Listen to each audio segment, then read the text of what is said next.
retract, apologize.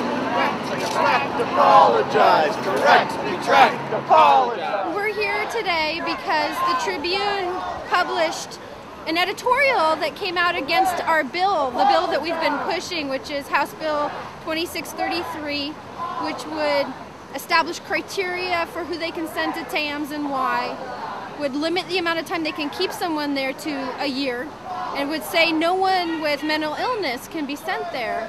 And they opposed this. There were factual errors in the editorial, and we're here to deliver our points, actually on stone tablets, let them know that we won't stand for it. It seems like by staging this rally, we got a meeting.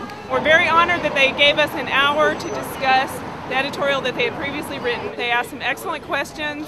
They learned about some of the myths about Tamms, and they are going to seriously consider writing a new editorial after they speak to Director Randall. At one point, they tried to claim that they were not opposed to changes at Tamms.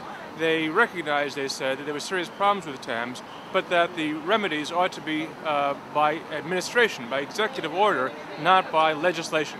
So they said they were just opposed to the legislation, but I pointed out to them that in fact their editorial, read by any unbiased reader or observer, would seem to indicate their full support for the existing regime at Tamms. They didn't specifically say that they would accept all of our positions, but the tenor of the conversation led me to believe that they began to accept some of the errors, that they had made errors of fact and interpretation in their editorial, and they're willing to change them.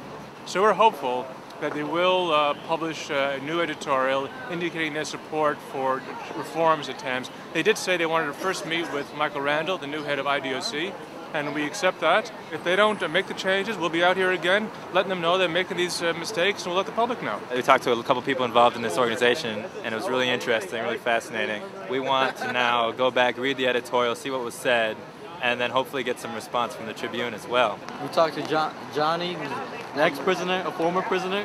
We talked to a mother whose son is in prison right now. Their rights are being violated, and it's not fair for them and the families. There's complete isolation in the prison. We also heard that they was only supposed to be in there for like a year or so, but some people been in there since the jail has opened, since like 10 years ago. We're gonna get both sides of the story, hopefully. So we'll see what happens next.